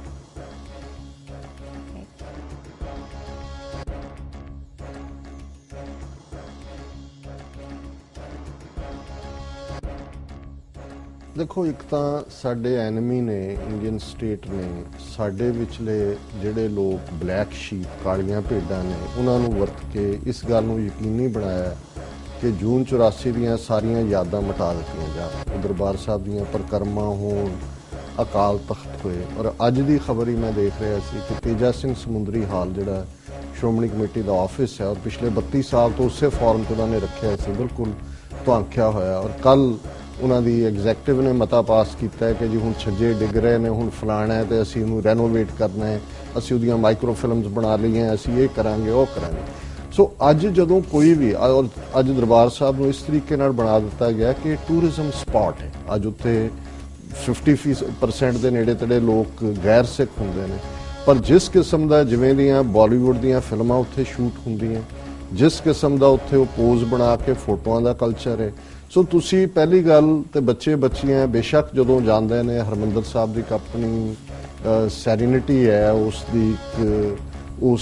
ਉਸ ਫਿਜ਼ਾ ਦੇ ਵਿੱਚ ਇੱਕ ਆਤਮਕ ਅਧਿਆਤਮਕ ਡੈਪਥ ਹੈ ਜਿਹਨੂੰ ਮਹਿਸੂਸ ਕੀਤਾ ਜਾਂਦਾ ਹੈ। ਪਰ ਹਿਸਟਰੀ ਨਾਲ ਉਹ ਰਿਲੇਟ ਨਹੀਂ ਕਰ ਪਾਉਂਦੇ ਕਿਉਂਕਿ ਉੱਥੇ ਕੁਝ ਵੀ ਉਸ ਕਿਸਮ ਦਾ ਉਹਨਾਂ ਨੇ ਛੱਡਿਆ ਨਹੀਂ। ਪਰ ਇੱਕ ਗੱਲ ਮੈਂ ਸਮਝਦਾ ਵੀ ਇਹ ਡਾਇਸਪੋਰਾ ਸਿੱਖ, ਔਰ ਇਸ ਨੂੰ ਮੈਂ ਹਮੇਸ਼ਾ ਜੂਇਸ਼ ਨੇਸ਼ਨ ਦੇ ਨਾਲ ਕੰਪੇਅਰ ਕਰਦਾ ਕਿ ਜੋ ਜਿਹਾ ਉਹ 3000 ਸਾਲ 'ਚ ਗੁਜ਼ਰੇ ਪਰਸੀਕਿਊਸ਼ਨ 'ਚੋਂ, ਪਰ ਜਿਹੜੀਆਂ ਉਹਨਾਂ ਦੀਆਂ ਡਾਇਸਪੋਰਾ ਕਮਿਊਨਿਟੀਜ਼ ਸੀ ਦੁਨੀਆ ਭਰ 'ਚ, ਉਹਨਾਂ ਨੇ ਆਪਣੇ ਬੱਚੇ ਬੱਚੀਆਂ ਨੂੰ ਉਹ ਪਾਸ ਓਵਰ ਦੀ ਰਾਤ ਹੋਏ ਔਰ ਉਹਨਾਂ ਦੇ ਦਿਨ ਹੋਣ, ਉਹ ਭੁੱਲਣ ਨਹੀਂ ਸੀ ਦਿੱਤਾ ਕਿ ਕਿਵੇਂ ਸਿਨਾਈ ਦੇ ਡੈਜ਼ਰਟ 'ਚੋਂ ਮੌਜ਼ਿਸ ਦੇ ਜ਼ਮਾਨੇ 'ਚ ਉਹਨਾਂ ਨੇ ਸਰਵਾਈਵ ਕੀਤਾ, ਉਹ ਕੋਰਸ ਬ੍ਰੈਡ ਖਾਣੀ, ਜ਼ਮੀਨ ਤੇ ਸੌਣਾ, ਉਹ ਕਹਾਣੀਆਂ ਸੁਣਾਉਣੀਆਂ। ਔਰ ਅਸੀਂ ਖੁਸ਼ਕਿਸਮਤ ਹੈ ਕਿ ਲਗਭਗ 4 ਮਿਲੀਅਨ ਸਿੱਖ ਜਿਹੜੇ ਭਾਰਤ ਦੇ ਨਕਸ਼ੇ ਦੀ ਕੈਦ ਤੋਂ ਬਾਹਰ ਨੇ, ਜਿਹੜੇ ਸਾਈਕੋਲੋਜੀਕਲ ਕੈਜੂਅਲਟੀ ਨਹੀਂ ਨੇ, ਉਹਨਾਂ 'ਚੋਂ ਕੁਛ ਤਾਂ ਵੈਸਟਰਨ ਕਲਚਰ ਦੀ ਭੇਟ ਚੜ੍ਹ ਗਏ, ਲੇਕਿਨ ਕੁਛ ਉਹ ਨੇ ਜਿਹੜੇ ਆਪਣੀਆਂ ਜੜ੍ਹਾਂ ਨਾਲ ਜੁੜੇ ਨੇ। ਉਹ ਆਪਣੇ ਬੱਚਿਆਂ ਬੱਚੀਆਂ ਨੂੰ ਘਰਾਂ ਦੇ ਵਿੱਚ ਵੀ, ਸਕੂਲਾਂ 'ਚ, ਔਰ ਜਿਵੇਂ ਪੰਜਾਬੀ ਜਿਹੜੇ ਨੇ ਸੰਡੇ ਸਕੂਲ ਨੇ, ਬੱਚਿਆਂ ਦੇ ਕੈਂਪ ਨੇ, ਔਰ ਇੱਥੇ ਮੱਚ ਮੋਰ ਜਿਹੜੇ ਡਾਇਸਪੋਰਾ ਸਾਡੇ ਬੱਚੇ ਬੱਚੀਆਂ ਨੇ, ਉਹਨਾਂ ਨੂੰ ਜੂਨ 84, ਨਵੰਬਰ 84 ਜਾਂ ਸਿੱਖ ਕੌਮ ਦੀ ਦਸ਼ਾ ਬਾਰੇ ਪਤਾ ਹੈ। ਔਰ ਉਹਨਾਂ 'ਚੋਂ ਬਹੁਤ ਸਾਰੇ ਵਲੰਟੀਅਰਸ ਨੇ, ਫਿਰ ਅੱਗੇ ਜਿਵੇਂ ਇੱਥੋਂ ਦੇ ਜੰਮੇ ਪੜੇ ਬੱਚਿਆਂ ਨੇ ਆਰਗੇਨਾਈਜੇਸ਼ਨਸ ਬਣਾਈਆਂ ਨੇ, ਸਿੱਖ ਆਈਡੈਂਟੀਟੀ ਲਈ ਲੜ ਰਹੇ ਨੇ, ਪੋਸਟ 9/11 ਜਿਸ ਕਿਸਮ ਦਾ ਇੱਕ ਨੈਟਵਰਕ ਬਣਿਆ। ਸੋ ਇਹ ਹੋਪ ਹੈ। ਪਰ ਜੇ ਤੁਸੀਂ ਇਹ ਕਹੋ ਕਿ ਵੀ ਉੱਥੇ ਉਹਨਾਂ ਨੇ ਕੁਝ ਮੋਟੀਵੇਸ਼ਨ ਵਾਲਾ ਰਹਿਣ ਦਿੱਤਾ ਹੈ, ਉੱਥੇ ਤਾਂ ਉਹਨਾਂ ਨੇ ਸਾਰੀਆਂ ਚੀਜ਼ਾਂ ਮਿਟਾ ਕੇ ਸਿੱਖ ਰੈਫਰੈਂਸ ਲਾਇਬ੍ਰੇਰੀ ਲੁੱਟ ਕੇ ਲੈ ਗਿਆ। ਹੁਣ ਪੰਜਾਬੀ ਯੂਨੀਵਰਸਿਟੀ ਪਟਿਆਲੇ 'ਚੋਂ ਜਿਹੜੇ ਕੁਝ ਖਰੜੇ ਮੈਨੂਸਕ੍ਰਿਪਟ ਸੀ ਉਹ ਰੱਦੀ ਦੇ ਭਾਅ ਵੇਚਣ ਲਈ ਲਿਜਾ ਰਹੇ ਸੀ, ਜਿਹੜੇ ਸਟੂਡੈਂਟਸ ਨੇ ਰੋਕੇ ਨੇ। ਸੋ ਇਹ ਉਹੀ ਮਿਲਨ ਕੁੰਦਰਾ ਵਾਲੀ ਗੱਲ ਹੈ। ਉਹਨਾਂ ਨੇ ਤਾਂ ਇੱਕ ਨਵਾਂ ਕਲਚਰ ਇਨਵੈਂਟ ਕਰ ਲਿਆ, ਨਵੀਂ ਕਿਸਮ ਦੀ ਸੋਚ ਬਣਾ ਦਿੱਤੀ। ਔਰ ਉਹ ਉੱਥੇ ਜਿਹੜੇ ਹੁਣ ਬੱਚੇ ਬੱਚੀਆਂ ਨੇ ਬਹੁਤ ਸਾਰੇ, ਉਹਨਾਂ ਨੂੰ ਪਤਾ ਵੀ ਨਹੀਂ ਹੈ ਕਿ 4 ਚੁਫੇਰੇ ਕੀ ਹੋਇਆ ਸੀ ਔਰ ਉਹ ਕੀ ਸਨ ਔਰ ਅੱਜ ਉਹ ਕੀ ਹੋ ਗਏ ਨੇ। ਜਿਹੜੀ ਗੱਲ ਉਹਨਾਂ ਨੇ ਕਿਹਾ ਸੀ ਕਿ ਵਟ ਦੇ ਵਰ ਐਂਡ ਵਟ ਦੇ ਆਰ। ਦੇਖੋ, ਮੈਂ ਇੱਥੇ 1985 ਚ ਆਉਣ ਤੋਂ ਬਾਅਦ ਆਈ ਵੈਂਟ ਪੰਸ ਓਨਲੀ, ਤੇ ਹੁਣ ਮੈਂ ਉਹਨਾਂ ਨੂੰ, ਪੰਜਾਬ ਨੂੰ ਖਬਰਾਂ 'ਚ ਦੇਖਦਾ ਜਾਂ ਸੋਸ਼ਲ ਮੀਡੀਆ 'ਚ ਦੇਖਦਾ ਤਾਂ ਜਿਹੜੀ ਸਿਚੁਏਸ਼ਨ ਹੈ, ਜਿਹੜੀ ਉਹਦੀ ਦਿੱਖ ਹੈ, ਬਹੁਤ ਗ੍ਰੇਵ ਹੈ। ਕਿਸ ਤਰ੍ਹਾਂ? ਡਰੱਗਸ, ਅਨਐਮਪਲੋਇਮੈਂਟ, ਲੁੱਟ ਖੋਹ, ਜਿਵੇਂ ਹੁਣ ਪਾਣੀਆਂ ਦਾ ਮਸਲਾ ਹੈ। ਮਤਲਬ ਜਦੋਂ ਤੁਸੀਂ ਪੰਜਾਬ ਦੇ ਐਂਗਲ ਤੋਂ ਦੇਖਦੇ ਹੋ ਤਾਂ ਕੁਝ ਵੀ ਜਿਹੜਾ ਹੈ ਉਹ ਚਮਕਦਾ ਨਹੀਂ ਦਿਖਦਾ। ਦੇਖੋ, ਤੁਸੀਂ ਬਹੁਤ ਚੰਗਾ ਸਵਾਲ ਪੁੱਛਿਆ ਹੈ। ਕਈ ਦੋਨੋਂ ਤਰ੍ਹਾਂ ਦੇ ਐਕਸਪੀਰੀਅੰਸ ਨੇ। ਕੁਝ ਬੱਚੇ ਬੱਚੀਆਂ ਜਿਹੜੇ ਗਏ, ਉਹਨਾਂ ਨੇ ਜਾ ਕੇ ਮਹਿਸੂਸ ਕੀਤਾ ਕਿ ਜਦੋਂ ਉਹ ਗੁਰਦੁਆਰਾ ਸਾਹਿਬਾਨ, ਇਤਿਹਾਸਕ ਗੁਰਦੁਆਰਿਆਂ 'ਚ ਜਾਂਦੇ ਨੇ ਤੇ ਉਹ ਬਹੁਤ ਮੋਟੀਵੇਟਡ ਮਹਿਸੂਸ ਕਰਦੇ ਨੇ। ਪਰ ਜਦੋਂ ਉਹ ਆਪਣੀਆਂ ਫੈਮਿਲੀਜ਼ 'ਚ ਆਏ, ਕਜ਼ਨਸ ਨੂੰ ਮਿਲੇ ਦੂਸਰੇ, ਉਹਨਾਂ ਨੇ ਆ ਕੇ ਰਿਬੈਲ ਕੀਤਾ ਇੱਥੇ। ਉਹਨਾਂ ਨੇ ਕਿਹਾ ਤੁਸੀਂ ਸਾਨੂੰ ਐਤਵਾਰ ਗੁਰਦੁਆਰੇ ਲੈ ਕੇ ਜਾਂਦੇ ਹੋ, ਤੁਸੀਂ ਸਾਨੂੰ ਪੰਜਾਬੀ ਪੜ੍ਹਾਉਂਦੇ ਹੋ, ਤੁਸੀਂ ਸਾਨੂੰ ਸਿੱਖੀ ਵੱਲ ਤੋਰਦੇ ਹੋ। ਸਾਡੇ ਕਜ਼ਨ ਦੇ ਫਲਾਣੇ ਦੇ ਤਾਂ ਵਾਲ ਵੀ ਨਹੀਂ ਨੇ, ਉਹ ਤਾਂ ਇਹ ਵੀ ਕਰੋ, ਉਹ ਤਾਂ ਗੁਰਦੁਆਰੇ ਵੀ ਨਹੀਂ ਜਾਂਦੇ, ਉਹਨਾਂ ਨੂੰ ਤਾਂ ਪੰਜਾਬੀ ਵੀ ਨਹੀਂ ਆਉਂਦੀ। ਸੋ ਦੋਨੋਂ ਤਰ੍ਹਾਂ ਹੈ। ਇੱਕ ਪਾਸੇ ਇਹ ਵੀ ਹੈ ਕਿ ਕੁਝ ਜਿਹੜੇ ਨੇ ਉਹਨਾਂ ਦੇ ਲਈ, ਕਿਉਂਕਿ ਉਹਨਾਂ ਨੇ ਜਦੋਂ ਪੰਜਾਬ ਨੂੰ ਇੱਥੇ ਇਮੇਜਿਨ ਕੀਤਾ ਹੁੰਦਾ ਹੈ ਉਹ ਬੜਾ ਇੱਕ ਡਿਫਰੈਂਟ ਹੁੰਦਾ ਹੈ, ਤੇ ਜਦੋਂ ਜਾ ਕੇ ਗ੍ਰਾਸ ਰੂਟ ਦੇ ਉੱਤੇ ਉਹ ਮਿਲਦੇ ਨੇ ਆਪਣੇ ਰਿਸ਼ਤੇਦਾਰਾਂ ਨੂੰ, ਬੱਚਿਆਂ ਨੂੰ, ਇੱਕ ਡਿਫਰੈਂਟ ਉਹਦਾ ਇੰਪੈਕਟ ਲੈ ਕੇ ਆਉਂਦੇ ਨੇ। ਪਰ ਮੈਂ ਸਮਝਦਾ ਵੀ ਸਟਿਲ ਸਾਡੀਆਂ ਅਲਟੀਮੇਟਲੀ ਧਰਤੀ ਹੈ, ਉਹ ਸਾਡੀ ਫਾਦਰਲੈਂਡ ਹੈ, ਮਦਰਲੈਂਡ ਹੈ, ਸਾਡੇ ਗੁਰੂਆਂ ਦੀ ਉਸ ਧਰਤੀ ਦੇ ਉੱਤੇ ਚਰਨ ਛੋਹ ਹੈ, ਨੀਲੇ ਦੇ ਸ਼ਾਹ ਸਵਾਰ ਦੀ ਉਹ ਫਿਜ਼ਾ ਦੇ ਵਿੱਚ ਗੂੰਜ ਹੈ। ਔਰ ਸਾਨੂੰ ਆਪਣੇ ਬੱਚੇ ਬੱਚੀਆਂ ਨੂੰ ਜ਼ਰੂਰ ਆਪਣੇ ਉਸ ਦੇ ਨਾਲ, ਔਰ ਉਹਨਾਂ ਨੂੰ ਦਾ ਪਹਿਲਾਂ ਇੱਕ ਮਾਈਂਡ ਸੈੱਟ ਕੀਤਾ ਹੋਏ ਕਿ ਭਾਈ ਅਸਲੀਅਤ ਇਹ ਹੈ, ਉੱਥੇ ਤੁਹਾਨੂੰ ਮੇਬੀ ਤਾਂ ਕਿ ਉਹ ਪ੍ਰਿਪੇਅਰਡ ਹੋਣ, ਕੁਛ ਜਿਹੜੇ ਨੇ ਉਹ ਕਲਚਰਲ ਸ਼ੌਕ 'ਚ ਨਾ ਚਲੇ ਜਾਣ ਜਾ ਕੇ ਦੇਖ ਕੇ ਕਿ ਵੀ ਉੱਥੇ ਤਾਂ ਮਾਹੌਲ ਹੀ ਹੋਰ ਹੈ, ਔਰ ਜੋ ਜਿਹਾ ਸਾਨੂੰ ਪੰਜਾਬ ਦੱਸਿਆ ਜਾਂਦਾ ਉਹ ਤਾਂ ਪੰਜਾਬ ਉੱਥੇ ਐਗਜ਼ਿਸਟ ਨਹੀਂ ਕਰਦਾ। ਉਹਦਾ ਜਿਹੜੀ ਦਿੱਖ ਹੈ ਉਹ ਇਦਾਂ ਹੀ ਹੋਣੀ ਚਾਹੀਦੀ ਹੈ ਕਿ ਗੁਰੂਆਂ ਦੀ ਧਰਤੀ ਹੈ ਤੇ ਉਹਨੂੰ ਵਿਜ਼ਿਟ ਕਰਨ ਆਏ ਨੇ, ਸੋਚ ਸਕਦੇ ਵੀ ਇਦਾਂ ਹੋਏ। ਤੁਸੀਂ ਹਰਮੰਦਰ ਸਾਹਿਬ ਜਾਂਦੇ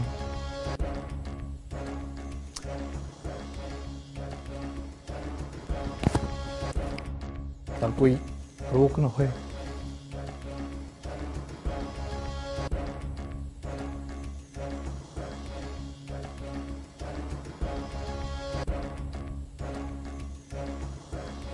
ਕੋਈ ਡਰ ਪੈ ਨਾ ਹੋਏ।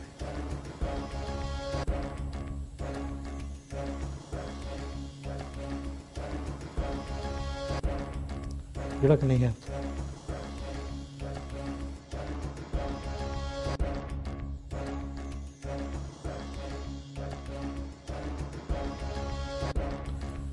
ਦੇਖੋ ਸੈਕੰਡ ਵਰਲਡ ਵਾਰ ਵੇਲੇ ਇੱਕ ਉਰਦੂ ਦਾ ਪੋਇਟ ਉਹਨੇ ਕਪਲੇਟ ਕਿਹਾ ਸੀ, ਕਿਉਂਕਿ ਉਦੋਂ ਵੀ ਮਿਸਟਰ ਗੋਇਬਲਸ ਹਿਟਲਰ ਦਾ ਪ੍ਰੋਪੇਗੈਂਡਾ ਮਿਨਿਸਟਰ ਸੀ, ਔਰ ਗੋਇਬਲੀਅਨ ਲਾਈਜ਼ ਅੱਜ ਵੀ ਅੰਗਰੇਜ਼ੀ 'ਚ ਕਿਹਾ ਜਾਂਦਾ ਹੈ। ਪ੍ਰੋਪੇਗੈਂਡਾ ਸ਼ਬਦ ਹੀ ਜਰਮਨ ਜ਼ਬਾਨ 'ਚੋਂ ਆਇਆ, ਜਿਹਦਾ ਮਤਲਬ ਹੈ ਕਿ ਇੱਕ ਗੱਲ ਨੂੰ ਇੰਨੀ ਵਾਰੀ ਰਿਪੀਟ ਕਰੋ ਕਿ ਅਲਟੀਮੇਟਲੀ ਮੰਨਣ ਲੱਗ ਜਾਣ ਸਾਰੇ ਕਿ ਵੀ ਇਹ ਇੰਨਾ ਵੱਡਾ ਝੂਠ ਨਹੀਂ ਹੋ ਸਕਦਾ। और वो उर्दू शायर ने कहा सी कि भाई खींचो ना कमानों को, ना तलवार निकालो, अगर तोप मुकाबिल हो तो अखबार निकालो। वो प्रिंट मीडिया का जमाना सी, अखबारां राही फिर रेडियो आ गया, फिर टैलीविजन। और असी देखते हैं भी असी अपनी 30 साल की स्ट्रगल जी कौम की स्ट्रगल है ਉਹਦੇ 'ਚ ਅਸੀਂ ਜੰਗ ਦੇ ਮੈਦਾਨ 'ਚ ਨਹੀਂ ਹਾਰੇ। ਸਾਡੇ ਨੌਜਵਾਨਾਂ ਨੇ ਬਹਾਦਰੀ ਦੇ ਜੌਹਰ ਦਿਖਾਏ, ਅਸੀਂ ਮੋਰਲ ਇਸ਼ੂਜ਼ ਨੂੰ ਵੀ ਕਾਇਮ ਰੱਖਿਆ। ਅਸੀਂ ਹਾਰੇ ਮੀਡੀਆ ਦੀ ਵਾਰ, ਜਿੱਥੇ ਕਿ ਸਾਨੂੰ ਅੱਤਵਾਦੀ, ਅਲਗਾਵਵਾਦੀ, ਉਗਰਵਾਦੀ, ਪਤਾ ਨਹੀਂ ਕੀ ਕੀ ਵਾਦੀ ਬਣਾ ਦਿੱਤਾ ਹੈ। ਬਾਹਰ ਇਸ ਕਿਸਮ ਨਾਲ ਪ੍ਰਚਾਰ ਕੀਤਾ ਗਿਆ ਕਿ ਸਿੱਖ ਔਰ ਦਹਿਸ਼ਤਗਰਦ ਸਿਨੋਨਿਮਸ ਅਰਥਾਂ ਵਾਲੇ ਬਣਾ ਦਿੱਤੇ ਗਏ। ਔਰ ਇਹ ਗੱਲ ਮੈਂ ਅਫਸੋਸ ਨਾਲ ਕਹਿੰਦਾ ਹਾਂ ਕਿ ਵੀ ਸਾਡੀ ਕੌਮ 'ਚ ਪੜ੍ਹਨ ਲਿਖਣ ਦਾ ਸ਼ੌਕ ਨਹੀਂ ਹੈ। ਮੈਂ ਪ੍ਰਿੰਟ ਮੀਡੀਆ ਨਾਲ ਸਿੰਸ ਲੇਟ 80s ਜੁੜਿਆ ਰਿਹਾ। ਮੇਰੇ ਵੀਕਲੀ ਕਾਲਮ ਜਿਹੜੇ ਨੇ ਪਿਛਲੇ 30 ਸਾਲ ਤੋਂ ਅੱਡ-ਅੱਡ ਥਾਵਾਂ ਤੇ ਐਟਲੀਸਟ 24-25 ਸਾਲ ਤੋਂ ਛਪਦੇ ਨੇ। ਮੈਂ ਰੇਡੀਓ ਟਾਕ ਸ਼ੋਜ਼ ਤੇ ਵੀ ਬਾਅਦ ਜਾਣਾ ਸ਼ੁਰੂ ਕੀਤਾ। ਫਿਰ ਮੈਂ ਦੇਖਿਆ ਕਿ ਰੇਡੀਓ ਟਾਕ ਸ਼ੋਜ਼ ਮੋਰ ਇਫੈਕਟਿਵ ਸੀ ਦੈਨ ਦਾ ਰਿਟਨ ਵਰਡ, ਕਿਉਂਕਿ ਉਹ ਤਾਂ ਪੜ੍ਹਨ ਦਾ ਸ਼ੌਕ ਨਹੀਂ ਹੈ। ਔਰ ਜਦੋਂ ਤੱਕ ਫਿਰ ਭਾਰਤ ਦੇ ਵਿੱਚ ਇੱਕ ਪੂਰਾ ਮੀਡੀਆ ਦੇ ਰਾਹੀਂ ਜਿਸ ਕਿਸਮ ਦੇ ਟੀਵੀ ਚੈਨਲ ਆਏ, ਜਿਸ ਕਿਸਮ ਦਾ RSS ਨੇ ਪ੍ਰਚਾਰ ਸ਼ੁਰੂ ਕੀਤਾ, ਸੋ ਮੈਂ ਇਹ ਮਹਿਸੂਸ ਕੀਤਾ ਕਿ ਜਿਸ ਕਿਸਮ ਦੇ ਵਾਰ ਸਿੱਖਾਂ ਦੇ ਉੱਤੇ ਫਰਮ ਐਵਰੀ ਐਂਗਲ, ਉਹ ਹਿਸਟੋਰੀਕਲ ਹੋਏ, ਦੂਸਰੇ ਪਰਸਪੈਕਟਿਵ ਹੋਣ, ਤੇ ਉਹਨਾਂ ਦਾ ਜਵਾਬ ਦੇਣ ਲਈ ਸਾਡੇ ਕੋਲ ਆਪਣਾ ਟੀਵੀ ਚੈਨਲ ਔਰ ਇਲੈਕਟ੍ਰੋਨਿਕ ਮੀਡੀਆ ਇਹ ਹੋਣਾ ਚਾਹੀਦਾ। ਸੋ ਉਹਦੇ ਚੋਂ ਹੀ ਦਸੰਬਰ 2012 ਦੇ ਵਿੱਚ TV 84 ਦਾ ਜਨਮ ਹੋਇਆ, ਪਹਿਲਾਂ as a internet channel. By April 2013 this was on the Time Warner. ਔਰ ਹੁਣ ਇਹ ਸਫ਼ਰ ਤੈਅ ਕਰਦਾ ਹੈ Bell 5, RCN ਔਰ ਈਵਨ ਲੇਟਲੀ ਅਸੀਂ ਜਾਦੂ ਦੇ ਉੱਤੇ ਵੀ ਹਾਂ। ਸੋ ਇਹ ਸਾਰੇ ਪਾਰਟ ਜਿਹੜੇ ਨੇ, ਔਰ ਜ਼ਾਹਰ ਹੈ ਕਿ ਵੀ ਸਾਰੇ ਜਿਹੜੀਆਂ ਡਿਵਾਈਸਿਸ ਨੇ ਲੇਟੈਸਟ ਆਈਫੋਨਸ ਦੇ ਉੱਤੇ ਦੇਖਿਆ ਜਾਂਦਾ। ਸੋ ਇਸ ਗੱਲ ਦੀ ਸਾਨੂੰ ਤਸੱਲੀ ਹੈ ਵੀ ਇਸ 3 ਸਾਲ ਦੇ ਪੀਰੀਅਡ 'ਚ ਇਹ ਠੀਕ ਹੈ ਕਿ ਅਜੇ ਅਸੀਂ ਉਸ ਲੈਵਲ ਦੇ ਉੱਤੇ ਸ਼ਾਇਦ ਨੰਬਰ ਸਾਡੇ ਕੋਲ ਨਾ ਹੋਣ ਜਿਹੜੇ ਕੋਈ ਵੱਡੇ ਲੈਵਲ ਦੇ ਕਲੇਮ ਕਰਨ ਵਾਲੇ ਕਰਦੇ ਹੋਣ, ਲੇਕਿਨ ਸਰਟਨਲੀ ਇਹਨਾਂ 3 ਸਾਲਾਂ 'ਚ ਅਸੀਂ ਇੱਕ ਓਪੀਨੀਅਨ ਮੇਕਿੰਗ ਚੈਨਲ ਹੈ। ਔਰ ਦੁਨੀਆ 'ਚ ਜਿੱਥੇ ਜਿੱਥੇ ਵੀ ਪੰਥ ਨੂੰ ਪਿਆਰ ਕਰਨ ਵਾਲੇ ਸਿੱਖ ਨੇ, ਉਹ TV 84 ਵੱਲ ਦੇਖਦੇ ਨੇ ਕਿ ਕਿਸ ਇਸ਼ੂ ਦੇ ਉੱਤੇ ਉਹਨਾਂ ਦੀ ਕੀ ਸਪਿਨ ਹੈ।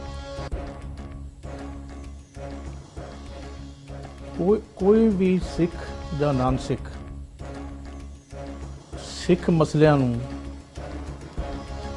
ਪੋਲੀਟੀਕਲੀ ਕਰੈਕਟ ਕੀਤੇ ਬਗੈਰ ਪੇਸ਼ ਨਹੀਂ ਕਰਦਾ। ਹਰ ਬੰਦਾ ਇਹ ਦੇਖਦਾ ਮੇਰੇ ਅੱਗੇ ਕੌਣ ਬੈਠਾ ਹੈ, ਮੈਂ ਕਿਹਨੂੰ ਐਡਰੈਸ ਹੋ ਰਿਹਾ, ਕਿਹੜੀ ਮੈਂ ਗੱਲ ਕਰਾਂ ਜਿਹੜੀ ਉਹਨੂੰ ਚੰਗੀ ਲੱਗੇ ਤੇ ਮੇਰਾ ਕੁਝ ਬਣ ਜੇ ਉਹਦੇ 'ਚ। ਸੋ ਅਸੀਂ ਸੋਚਦੇ ਸੀ ਕੋਈ ਮੀਡੀਆ ਜਿਹੜਾ ਸਪੇਡ ਨੂੰ ਸਪੇਡ ਕਹਿ ਸਕੇ। ਸੋ TV 84 ਜਿਹੜਾ ਹੈ, I think we have accomplished it. We have proved it. ਜਦੋਂ ਹੁਣ ਦੇਖਦੇ ਹਾਂ ਵਰਲਡ ਵਾਈਡ ਈਮੇਲਸ ਨੇ, ਮੈਸੇजेस ਨੇ, then you realize that they realize in the same way the way we perceive it. ਗੱਲ ਇਹ ਹੈ ਵੀ ਲੇਮੈਨ ਜਿਹੜਾ ਹੈ ਉਹਨੂੰ ਪਤਾ ਇੱਕ ਪ੍ਰੋਬਲਮ ਹੈ, ਪਰ ਉਹਨੂੰ ਇਹ ਨਹੀਂ ਪਤਾ ਕਿ ਕੀ ਪ੍ਰੋਬਲਮ ਹੈ। ਕੋਈ ਉਹਨੂੰ ਦੱਸਦਾ ਹੈ ਕਿ ਜੀ ਤੁਸੀਂ ਰਾਜ ਨਹੀਂ ਕਰ ਸਕਦੇ, ਕੋਈ ਸਕਦਾ ਹੈ ਤੁਸੀਂ ਇਕੱਠੇ ਨਹੀਂ ਹੋ ਸਕਦੇ, ਮਤਲਬ ਪਰ ਉਹਨੂੰ ਬੰਦੇ ਨੂੰ ਲੱਗਦਾ ਹੈ, ਸਿੱਖ ਨੂੰ ਖਾਸ ਕਰਕੇ ਲੱਗਦਾ ਵੀ ਇਹ ਗੱਲ ਠੀਕ ਨਹੀਂ ਹੈ। ਤਾਂ TV 84 ਜਿਹੜਾ ਹੈ ਉਹਨਾਂ ਵਿਚਾਰਾਂ ਨੂੰ ਸ਼ਬਦ ਦਿੰਦਾ ਹੈ। Then you realize, then they realize ਕਿ yeah, this is the problem. This is the problem.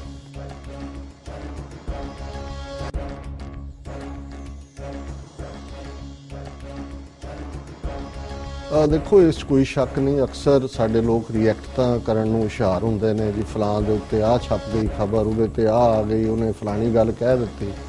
ਲੇਕਿਨ ਅਸੀਂ TV 84 'ਚ ਜਿਹੜੇ ਪੰਥ ਨੂੰ ਪਿਆਰ ਕਰਨ ਵਾਲੇ ਵੈਲ ਵਿਸ਼ਰਸ, ਔਰ ਮੈਂ ਸਿੱਖ ਸੰਗਤਾਂ ਨੂੰ ਇਸ ਦਾ ਕ੍ਰੈਡਿਟ ਦਿੰਦਾ ਕਿ ਉਹਨਾਂ ਦੀ ਹਮਾਇਤ ਦੇ ਨਾਲ, ਮਦਦ ਦੇ ਨਾਲ ਜੋ ਪਾਰਟ ਅਸੀਂ ਸ਼ੁਰੂ ਕੀਤਾ, ਅਸੀਂ ਬੇਸਿਕ ਪਾਲਿਸੀ ਲਾਈਨ ਲਈ ਕਿ ਕੋਈ ਮੰਤਰੀ ਜੰਤਰੀ ਤੰਤਰੀ, ਕੋਈ ਨਾਈ, ਕੋਈ ਇਧਰਲੇ ਉਧਰਲੇ ਜਿਹੜੀਆਂ ਐਡਾਂ ਜਾਂ ਕੋਈ ਪਾਰਟ ਨਹੀਂ ਹੋਏਗਾ।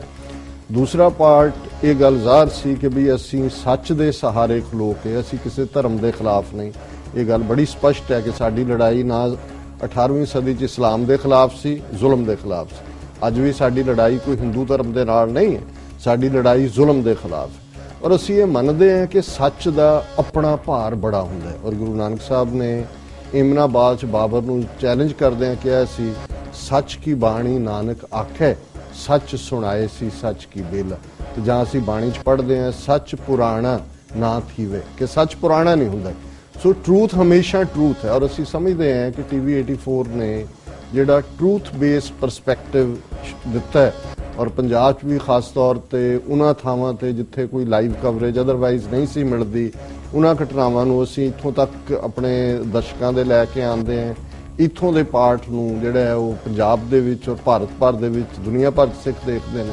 ਸੋ ਇਹਦੇ 'ਚ ਕੋਈ ਸ਼ੱਕ ਨਹੀਂ ਹੈ ਕਿ TV 84 ਨੇ ਜਿਹੜਾ ਪਰਸਪੈਕਟਿਵ ਟਰੂਥ ਬੇਸਡ, ਅਨਬਾਇਸਡ ਇਸ ਲਈ ਕਿ ਅਸੀਂ ਕੋਈ ਪੱਖਪਾਤੀ ਲਾਈਨ ਨਹੀਂ, ਔਰ ਸਾਡੇ ਨਾਲ ਜੋ ਕੁਝ ਵਾਪਰ ਰਿਹਾ, ਜੋ ਸਾਡਾ ਗੋਲ ਹੈ ਉਹ ਇੰਨਾ ਟਰੂਥ ਬੇਸਡ ਹੈ ਕਿ ਸੱਚ ਨੂੰ ਨਾ ਕਿਸੇ ਸਹਾਰੇ ਦੀ ਲੋੜ ਹੁੰਦੀ ਹੈ, ਨਾ ਸੱਚ ਨੂੰ ਕਿਸੇ ਛਤਰੀ ਦੀ ਲੋੜ ਹੁੰਦੀ ਹੈ ਵੀ ਉਸ ਨੂੰ ਲੁਕਾਉਣਾ ਹੈ। ਇਸ ਲਈ ਉਸ ਨੂੰ ਨੇਕਡ ਟਰੂਥ ਕਹਿੰਦੇ ਨੇ, ਲੇਕਿਨ ਟਰੂਥ ਹੁੰਦੀ ਹੈ। ਔਰ TV 84 ਨੇ ਜਿੱਥੇ ਅਸੀਂ 84 ਦੀ ਉਹ ਸੋਚ 'ਚ ਜਿਹੜੇ ਆ ਜੁੜੇ ਹੋਏ ਆ, ਜੂਨ 84 ਕਹਿੰਦੇ ਆ, ਹੁਣ ਅਸੀਂ 1984 ਵੀ ਨਹੀਂ ਕਹਿੰਦੇ, ਬੇਸ਼ੱਕ 21ਵੀਂ ਸਦੀ ਹੈ, ਕਹਿਣ ਨੂੰ ਸਾਨੂੰ 1984 ਪਰ 84 ਸਾਡੇ ਦਿਮਾਗਾਂ 'ਚ, ਸਾਡੇ ਜ਼ਿਹਨ 'ਚ, ਹਰ ਸਿੱਖ ਦੇ ਜੂਨ ਹੋਏ, ਨਵੰਬਰ 84 ਹੋਏ, ਉਕਰਿਆ ਹੋਇਆ ਕਿ ਇਹ ਆਪਣੇ ਆਪ ਦੇ ਵਿੱਚ ਹੀ ਇੱਕ ਮੈਸੇਜ ਵੀ ਦਿੰਦਾ ਹੈ ਕਿ ਅਸੀਂ ਕਿਹਨਾਂ ਵੈਲਿਊਜ਼ ਦੇ ਲਈ ਸਟੈਂਡ ਕਰਦੇ ਹਾਂ। ਔਰ ਅਸੀਂ ਸ਼ੁਕਰਗੁਜ਼ਾਰ ਹਾਂ ਸਿੱਖ ਸੰਗਤਾਂ ਦੇ ਕਿ ਸਾਨੂੰ ਭਰਵਾਂ ਹੁੰਗਾਰਾ ਮਿਲਿਆ।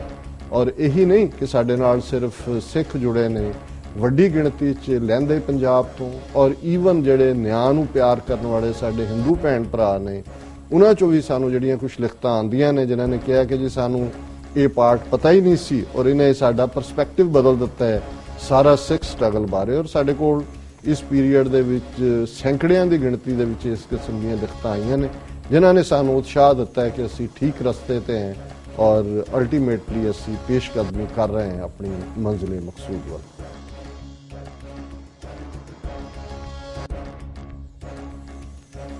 ਬਿਲਕੁਲ ਠੀਕ ਹੈ। ਇੱਕ ਪੰਜਾਬੀ ਦੀ ਹੈਗੀ ਫਰੇਜ਼ ਹੈ ਕਿ ਸਿੱਲ ਲੂਣੀ ਚਟਣੀ, ਜਿਹੜੀ ਸਿੱਲ ਹੈ ਉਹਦੇ 'ਚ ਲੂਣ ਹੁੰਦਾ ਹੈ ਤੇ ਤਾਂ ਚਿੱਟੀ ਜਾ ਸਕਦੀ ਹੈ, ਜੇ ਉਹ 'ਚ ਲੂਣ ਨਾ ਹੋਵੇ ਉਹਨੂੰ ਚੱਟਣਾ ਬਹੁਤ ਔਖਾ ਹੈ। ਸੋ ਇੱਕ ਔਖਾ ਪੈਂਦਾ ਹੈ ਤੇ ਪਰ ਇਹ ਨਹੀਂ ਹੈ ਕਿ ਬੀਨਾਸ਼ ਨਹੀਂ ਹੁੰਦਾ ਲੋਕਾਂ ਦਾ। ਜੇ ਅਸੀਂ 3 ਸਾਲ ਇਹਨੂੰ ਚਲਾ ਸਕੇ ਹਾਂ ਤੇ ਸਪੋਰਟ ਨਹੀਂ ਚਲਾ ਸਕੇ, ਇਹ ਕੋਈ ਸਾਡੀ ਅਦਰਵਾਈਜ਼ ਕੀ ਸਮਰੱਥਾ ਸੀ ਕਿ ਅਸੀਂ ਇਹਨੂੰ ਚਲਾ ਸਕਦੇ। ਸੋ ਸਪੋਰਟ ਇਜ਼ देयर। ਜੀ ਡਾਕਟਰ ਸਾਹਿਬ, ਜਿਸ ਤਰ੍ਹਾਂ ਕਿ ਸਾਡੇ ਦਰਸ਼ਕਾਂ ਨੇ ਇਹ ਮੂਵੀ ਦੇਖੀ ਹੈ ਛੋਟੀ ਜੀ, ਜਿਸ ਵਿੱਚ ਆਪਣੇ ਪੰਜਾਬ ਬਾਰੇ 1984 ਤੋਂ ਪਹਿਲਾਂ ਉਸ ਤੋਂ ਬਾਅਦ ਕੀ ਹਾਲਾਤ ਸੀ ਸਾਡੇ ਪੰਜਾਬੀਆਂ ਦੇ, ਸਾਡੇ ਸਿੱਖਾਂ ਦੇ, ਤੇ ਇਸ ਬਾਰੇ ਆਈ ਥਿੰਕ ਕਿ ਉਹਨਾਂ ਨੂੰ ਕਾਫੀ ਕੁਝ ਪਤਾ ਲੱਗਾ। ਪਰ ਇਹ ਮੂਵੀ ਬਿਲਕੁਲ ਛੋਟੀ ਹੈ, ਬਟ ਫਿਰ ਵੀ ਆਈ ਥਿੰਕ ਇਹ ਮੂਵੀ ਨੂੰ ਬਣਾਉਣ ਆਈ ਥਿੰਕ 4-5 ਘੰਟੇ ਤੋਂ ਜ਼ਿਆਦਾ ਇਹ ਮੂਵੀ ਹੋਵੇ ਤੇ ਤਾਂ ਵੀ ਘੱਟ ਹੈ ਸਾਡੇ ਵਾਸਤੇ। ਇਸ ਮੂਵੀ ਤੋਂ ਸਾਨੂੰ ਪਤਾ ਲੱਗਦਾ ਕਿ ਸਾਡੇ ਨਾਲ ਕੀ ਹੋ ਰਿਹਾ, ਸਾਡੇ ਸਿੱਖਾਂ ਨਾਲ ਕਿੰਨਾ ਧੱਕਾ ਹੋ ਰਿਹਾ, ਸਾਡੇ ਕਿਸਾਨਾਂ ਨਾਲ ਕਿੰਨਾ ਧੱਕਾ ਹੋ ਰਿਹਾ, ਵਿਚਾਰੇ ਕਿਸ ਤਰ੍ਹਾਂ ਖੁਦਕੁਸ਼ੀਆਂ ਕਰ ਰਹੇ ਨੇ ਤੇ ਸਾਡੇ ਪਾਣੀਆਂ ਨਾਲ ਲੁੱਟ ਖਸੁੱਟ ਹੋ ਰਹੀ ਹੈ।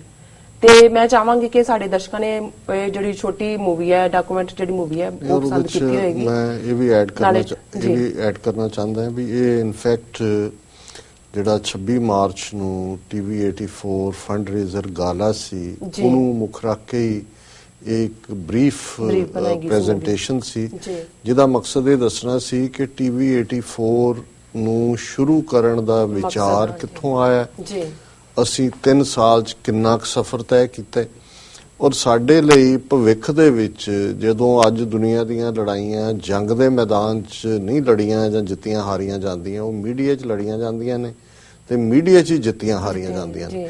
ਔਰ ਉਸ ਨੁਕਤੇ ਤੋਂ ਇਹ ਹੋਰ ਵੀ ਅਹਿਮ ਹੈ ਕਿ ਅਸੀਂ TV 84 ਨੂੰ ਇੰਨਾ ਕੁ ਮਜ਼ਬੂਤ ਬਣਾਈਏ, ਇੰਨਾ ਕੁ ਅੱਗੇ ਲੈ ਕੇ ਜਾਈਏ, ਔਰ ਸਿੱਖ ਸੰਗਤਾਂ ਦਾ ਸਾਨੂੰ ਜਿਵੇਂ ਸਹਿਯੋਗ ਪਿਛਲੇ ਸਮੇਂ 'ਚ ਮਿਲੇ, ਜੇ ਮਿਲਦਾ ਰਹੇ ਇਸੇ ਤਰੀਕੇ ਦੇ ਨਾਲ, ਤੇ ਜਿਵੇਂ ਇੱਕ ਵੀਰ ਨੇ ਇੱਕ ਵਾਰ ਕਿਹਾ ਸੀ ਕਿ ਜਿਸ ਤੇਜ਼ੀ ਨਾਲ ਔਰ ਜਿਸ ਇਮਾਨਦਾਰੀ ਨਾਲ TV 84 ਪੇਸ਼ਕਦਮੀ ਕਰ ਰਿਹਾ, ਇੱਕ ਦਿਨ ਇਹ ਦੁਨੀਆ 'ਚ ਸਿੱਖਾਂ ਦੇ ਅਲ ਜਜ਼ੀਰਾ ਦੇ ਤੌਰ ਤੇ ਜਾਣਿਆ ਜਾਏਗਾ। ਬੇਸ਼ੱਕ ਦੇਖਣ ਨੂੰ ਇਹ ਬੜੀ ਵੱਡੀ ਸਟੇਟਮੈਂਟ ਲੱਗਦੀ ਹੈ, ਪਰ ਅਸੀਂ ਆਸ ਕਰਦੇ ਹਾਂ ਕਿ ਛੋਟੇ-ਛੋਟੇ ਸਟੈਪ ਜਿਹੜੇ ਕ੍ਰੋਲਿੰਗ ਤੋਂ ਸ਼ੁਰੂ ਹੁੰਦੇ ਨੇ, ਫਿਰ ਬੇਬੀ ਸਟੈਪ ਹੁੰਦਾ ਹੈ, ਫਿਰ ਸਹਾਰਾ ਲੈ ਕੇ ਖਲੋਣਾ ਹੁੰਦਾ ਹੈ, ਫਿਰ ਤੁਰਨਾ ਹੁੰਦਾ ਹੈ, ਫਿਰ ਭੱਜਣਾ ਹੁੰਦਾ ਹੈ ਜੀ। ਤੇ ਉਸੇ ਤਰ੍ਹਾਂ ਅਸੀਂ ਬੇਸ਼ੱਕ ਕ੍ਰੋਲਿੰਗ ਫੇਸ ਚੋਂ ਹੀ ਲੰਘ ਕੇ ਹੁਣ ਜਿਹੜਾ ਮਾੜਾ ਮੋਟਾ ਅੱਗੇ ਨੂੰ ਖਲੋਣ ਦੀ ਕੋਸ਼ਿਸ਼ ਕਰ ਰਹੇ। ਸੋ ਅਸੀਂ ਸ਼ੁਕਰਗੁਜ਼ਾਰ ਹਾਂ ਅਗੇਨ ਸਮੂਹ ਸਿੱਖ ਸੰਗਤਾਂ ਦੇ, ਜਿਨ੍ਹਾਂ ਨੇ 3 ਵਰੇ ਸਾਨੂੰ ਸਹਿਯੋਗ ਦਿੱਤਾ ਲਗਾਤਾਰਤਾ ਨਾਲ, ਔਰ ਅਸੀਂ ਆਸ ਵੀ ਕਰਦੇ ਹਾਂ ਕਿ ਜਿੰਨਾ ਵੱਡਾ ਅਸੀਂ ਕਦਮ ਲੈਣਾ ਚਾਹੁੰਦੇ ਹਾਂ ਉਨੀ ਐਕਸਟਰਾ એનર્ਜੀ ਵੀ ਚਾਹੀਦੀ ਜੀ, ਤੇ ਇਸ ਮਾਮਲੇ 'ਚ એનર્ਜੀ ਦਾ ਮਤਲਬ ਹੈ ਮਨੀ ਜੀ। ਡਾਕਟਰ ਸਾਹਿਬ ਤੁਹਾਡਾ ਬਹੁਤ ਬਹੁਤ ਸ਼ੁਕਰੀਆ। ਇਸ ਨਾਲ ਨੇ ਬ੍ਰੇਕ। ਵਿਊਅਰਸ, ਵਿਚਾਰਾਂ ਦਾ ਸਿਲਸਿਲਾ ਇਸ ਤਰ੍ਹਾਂ ਚੱਲਦਾ ਰਹੇਗਾ। ਮਿਲਦੇ ਹਾਂ ਛੋਟੇ ਵਕਫੇ ਤੋਂ ਬਾਅਦ।